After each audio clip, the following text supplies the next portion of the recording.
Bismillah. Kewajiban seorang suami terhadap istri ialah memberi sandang, pangan, dan papan atau rumah. Yang terakhir tentang rumah belum bisa terpenuhi karena keterbatasan biaya. Bagaimana menurut Ustadz mengenai hal ini? Apakah lebih baik ngontrak dulu atau dipaksain kredit KPR? Ada istilah syubhat, kalau nggak kredit mana bisa punya apa-apa. Mohon penjelasannya. Baik. Yang pertama,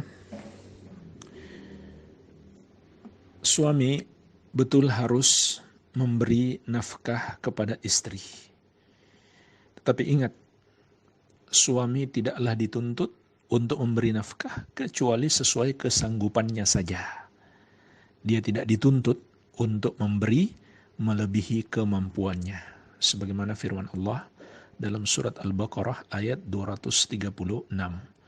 وَمَتِّعُوهُنَّ عَلَى الْمُوسِعِ قَدَرُهُ وَعَلَى الْمُقْتِرِ قَدَرُهُ مَتَاعًا بِالْمَعْرُوفِ. Dan hendaklah kamu berikan pemberian kepada istri-istrimu bagi orang yang mampu sesuai dengan kemampuannya dan bagi orang yang miskin sesuai dengan kemampuannya pula.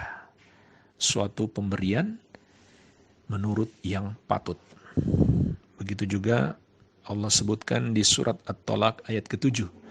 Liyunfiq dhu sa'ati min sa'atih wa man qudira alaihi rizquhu falyunfiq mimma atahu Allah. La yukallifullahu nafsan illa ma ataha. Hendaklah orang yang mampu memberi nafkah menurut kemampuannya. Dan orang yang disempitkan rezekinya, hendaklah dia memberi nafkah dari harta yang diberikan Allah kepadanya. Allah tidak memikulkan beban kepada seseorang, melainkan sesuai dengan apa yang Allah berikan kepadanya. Ini harus dipahami oleh suami, begitu pula istri. Memberi nafkah haruslah sesuai dengan kemampuan, tidak dipaksakan melebihi kemampuan. Baik, ini yang pertama. Kemudian yang kedua, bolehkah melakukan transaksi riba seperti membeli rumah lewat KPR bank? Yang kita sudah tahu ada ribanya di situ. Di antaranya adalah ada denda kalau telat membayar. Walaupun nggak pernah telat, tapi menyetujui transaksi itu sudah termasuk dosa. Iya. Maka hukumnya jelas haram karena itu riba. Nah, bolehkah karena kita butuh lalu kita melakukan transaksi riba? Jawabannya tidak boleh. Yang dibolehkan untuk melakukan yang haram adalah dalam kondisi darurat, bukan sekedar butuh. Tetapi dalam kondisi darurat dan tidak ada alternatif lain. Apa yang maksud dengan darurat? Darurat itu seperti kalau kita tidak lakukan, terancam nyawa kita hilang, atau tertimpa mudarat besar seperti hilang anggota tubuh. Ini namanya darurat. Contoh, anak kita mau dioperasi, tidak ada sumber dana lain kecuali harus meminjam di bank padahal riba, maka boleh. Kaidah mengatakan ad-darurat tubihul mahdzurat. Yang darurat membolehkan yang haram. Tapi ingat, ad-daruratu tuqaddaru biqadariha. Kaidah juga mengatakan darurat dilakukan sesuai dengan kadarnya. Jadi kalau hanya butuh pinjaman 2 juta, jangan pinjam 3 juta. Inilah yang disebut dengan darurat. Kalau kenyataannya tidak mengancam nyawa dan juga ada alternatif lain seperti ngontrak, maka harusnya ngontrak. Kecuali mengancam nyawa dan tidak ada alternatif lain, kecuali harus pinjam uang ke bank, maka itu masuk dalam kaidah yang darurat menghalalkan yang haram.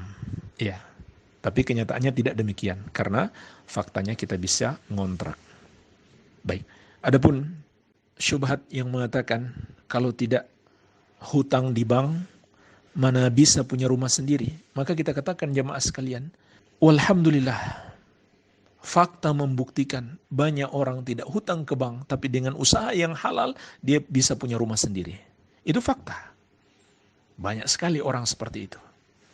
Jawaban yang kedua, Allah Azza wa Jalla telah berjanji, Wa may yattaqillaha yaj'al lahu makhraja wa yarzuqhu min haitsu la yahtasib wa may yatawakkal 'alallahi fahuwa hasbuh.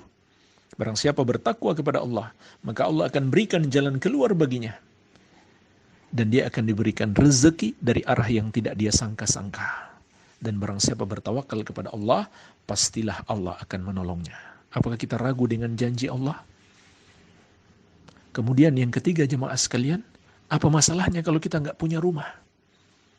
Kalau kita nggak punya apa-apa di dunia ini? Yang penting kan ada tempat tinggal. Soal punya rumah atau tidak itu bukan masalah. Yang penting ada tempat tinggal. Apakah itu kos, ngontrak, tidak masalah. Itu jauh-jauh lebih baik daripada kita dapat rumah dari harta yang haram atau dengan transaksi yang haram. Demikian, wallahu ta'ala a'lam.